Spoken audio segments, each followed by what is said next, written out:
Breaking news के ऊपर एक और ब्रेकिंग न्यूज। अब थोड़ी देर पहले आपको मैंने बताया था कि हारिस रऊफ को 30% जुर्माना हुआ है मैच फीस का। साहिबजादा फरहान को छोड़ दिया गया है, रेप्रिमांड किया गया है एक वार्निंग के साथ। और यह भी आपको बताया था कि बहुत जल्द इंडियन कप्तान सूर्य कुमार यादव पर भी आईसीसी मैच रेफरी का फैसला आ सकता है।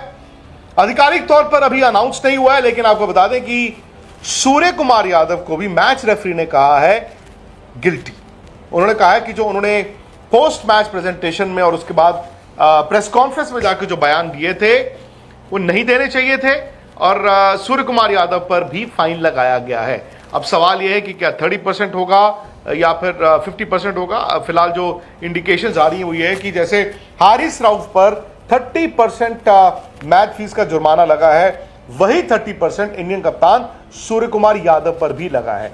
3 खिलाड़ी कटघरे में थे। एक थे साहिबजादा फरहान जिन्होंने गन सैल्यूट किया था, उनको वार्निंग के साथ छोड़ दिया गया है क्योंकि उन्होंने कहा कि मैं पश्तून हूं और वहां पे हमारे क्या होता है कि जब हम सेलिब्रेट करते हैं, जश्न मनाते हैं किसी भी चीज का, तो गन का ये सैल्यूट होता है। और इससे पहले इन्फ्रेंसेस थे, आपको याद होगा धोनी ने भी अपने 100 को इस तरह से सेलिब्रेट किया था। सो उनको वार्निंग के साथ छोड़ दिया गया। लेकिन हारिस रऊफ जो बार बार ये पूछते रहे मैच रेफरी से 6-0 का बताओ, 6-0 का बताओ, लेकिन उनके ऐसे जेस्चर्स भी थे उस 6-0 के अलावा जिसके चलते मैच रेफरी ने उन पर 30% का जुर्माना लगाया। इंडियन कप्तान सूर्य कुमार यादव पर भी जैसे मैंने आपको बताया मैच रेफरी ने जुर्माना लगाया है। हालांकि जो पाकिस्तान क्रिकेट बोर्ड है लगता है कि शायद वो भी अपील करेगा, लेकिन इंडियन क्रिकेट बोर्ड बीसीसीआई ने भी ये तय किया है कि वो सूर्य के वर्डिक्ट के ऊपर सूर्य कुमार यादव के खिलाफ जो वर्डिक्ट आया है उसके खिलाफ अपील करेगा। अब आप जानते हैं कि परसों इंडिया और पाकिस्तान का फाइनल है। ये अनवांटेड कंट्रोवर्सी होगी अगर आप खिलाड़ियों की बात करें, क्योंकि भारत की टीम तो थोड़ी देर बाद श्रीलंका के साथ अपना मैच खेलने उतरी है। भारत की टीम तो मैदान पहुंच चुकी है और अगर बीसीसीआई अपील करेगा तो हो सकता है कि फिर वो कल उस पर सुनवाई हो। अब बड़ा मुद्दा ये हो गया है कि अगर ये तनातनी पाकिस्तान क्रिकेट बोर्ड और बीसीसीआई के बीच रही, जहां पर प्लेयर्स भी अब इन्वॉल्व हैं, फाइनल से पहले कल क्या होगा। हमें लग रहा था कि फाइनल से पहले शनिवार को दोनों टीमें अपनी अपनी तैयारियों पर, अपने अभ्यास पर जोर डालेंगी। फाइनल से पहले लगता यह है कि आज शुक्रवार, जहां पर अभी पाकिस्तान के 2 खिलाड़ियों पर फैसला आया, हारिस रऊफ 30% मैच फीस, साहिबजादा फरहान रेप्रिमांडेड, एक वार्निंग के साथ छोड़ दिया गया, और उधर इंडियन कप्तान सूर्य कुमार यादव पर अगर 30% जुर्माना लगा है तो बीसीसीआई ने तय किया हम तो अपील करेंगे। अब वो आज अपील करेंगे, बात यह है कि कल इंडिया का आराम है, लेकिन अभी इंडिया मैच खेल रहा है। सो लगता यही है कि the last has not been heard, मतलब कहते हैं ना कि मुकम्मल तौर पर ये फाइलें अभी बंद नहीं हुई हैं, क्योंकि कहीं ना कहीं आपको ये मानना होगा। आमतौर पर क्या होता है कि जब आप पे कोई एक्शन ले लिया जाता है, आपको फाइन कर दिया जाता है, तो अपील ज़्यादातर होती नहीं है। क्यों? क्योंकि बंदा कहता है चलो यार पीछा छूटा, है ना, पैसे मैटर नहीं करते, डीमेरिट पॉइंट जरूर आ जाते हैं। लेकिन यहां पर पॉलिटिकल मैसेजिंग है। पाकिस्तान ने भी पॉलिटिकल मैसेजिंग की, इंडिया के कप्तान पर भी तो अगर मैच रेफरी 30% जुर्माना लगा रहे हैं तो यही कहा जाएगा ना कि पॉलिटिकल मैसेजिंग है। और इसमें क्या होता है कि आप अगर ये कह देते हैं हाँ कोई बात नहीं, चलो छोड़ो, फिर आपके राष्ट्रवाद पे ये बात आ जाती है। सो ये थोड़ा सा पेचीदा मामला हो गया है कि बीसीसीआई भी अगर अपील करने जा रहा है जो सूर्य के खिलाफ वर्डिक्ट आया है, या पाकिस्तान क्रिकेट बोर्ड अगर हारिस रऊफ के खिलाफ अपील करता है। बड़ा अब मुद्दा यही है कि इंडिया का आज मैच है, इंडिया को डिस्ट्रैक्शन नहीं चाहिए। बी, पाकिस्तान गिरते पड़ते आया है फाइनल में, और कहीं ना कहीं आपको यह मानना होगा कि the title is for India to defend on Sunday. फिर मैं वही कहता हूं, इंडिया को ये अनवांटेड कंट्रोवर्सी है, शायद इंडिया भी इस कंट्रोवर्सी से अब बचना चाहता, लेकिन लगता यही है कि the last has not been heard of this controversy. Nikhil अभी थोड़ी देर बाद स्पोर्ट्स तक पर लाइव आएंगे, वो बताएंगे, मतलब तफसील होती है ना, पूरी डिटेल्स क्या है इस खबर के खिलाफ अब क्या हो रहा है, क्योंकि भारत की टीम मैदान में है, निखिल मैदान में पहुंच चुके हैं, लाइव जुड़ने वाले हैं, तो उनसे भी आपको डिटेल्स मिलेंगी। बाकी यार लगता तो यही है कि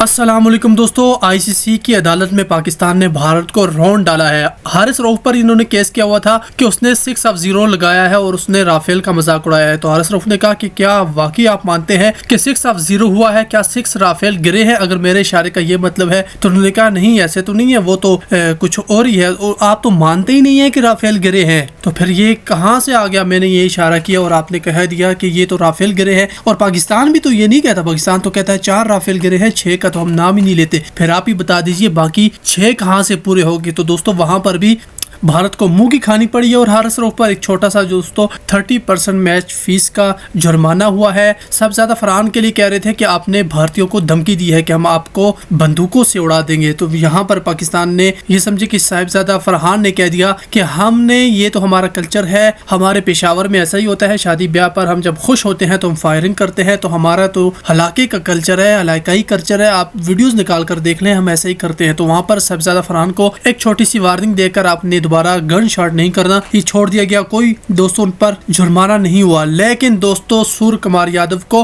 गिल्टी माना गया है, यानी उसे मुजरिम करार दिया गया है। इस पर जुर्माना होगा, कितना बड़ा होगा ये अभी आना बाकी है। यानी जो छोटे मोटे काम थे वो तो उन्होंने निपटा दिए, लेकिन जो बड़ा मुजरिम है सूर्य कुमार यादव, उसे पकड़ लिया गया है। दोस्तों उस पर कितना जुर्माना होगा और ये भारत की कितनी बड़ी रसवाई है। वो कह रहा था कि ऑपरेशन सिंदूर को वो अपनी जीत को भेज रहा है, जबकि इन्हें पता है कि इनकी कितनी बड़ी ठुकाई की थी पाकिस्तान ने। और दोस्तों छोटे छोटे खेलों से ये अब खुशियां तलाश कर रहे हैं। खुद सोचे कि कितने ज्यादा मजबूर कर दिया है इन्होंने अपने क्रिकेटर्स को कि वो जीत कर कहते हैं कि हम जीत अपने लोगों को भेज रहे हैं। अबे लांतियों, इस जीत का क्या करेंगे जो पाकिस्तान ने ठोक डाला है? क्या आपकी जीत से S-400 जो तबाह हुआ है वापस आ जाएगा? क्या आपकी इस जीत से बेशक आप फाइनल भी जीत लेंगे और आपके ही ज्यादा चांसेस है कि आप एशिया कप का फाइनल जीत जाएंगे, क्या आपका S-400 वापस आ जाएगा? क्या 4 राफेल और एक Su-30, एक MiG-29 और एक मिराज 3 क्या ये वापस आ जाएंगे? क्या पाकिस्तान ने जो ठोका है पूरी दुनिया में रसवाई कराई है, उसके बाद 80 ममालिक में आपने डेलीगेशन भेजे अपनी इज्जत बहाल करने के लिए, वो तो नाकाम वापस आए हैं, क्या वो हो जाएगा?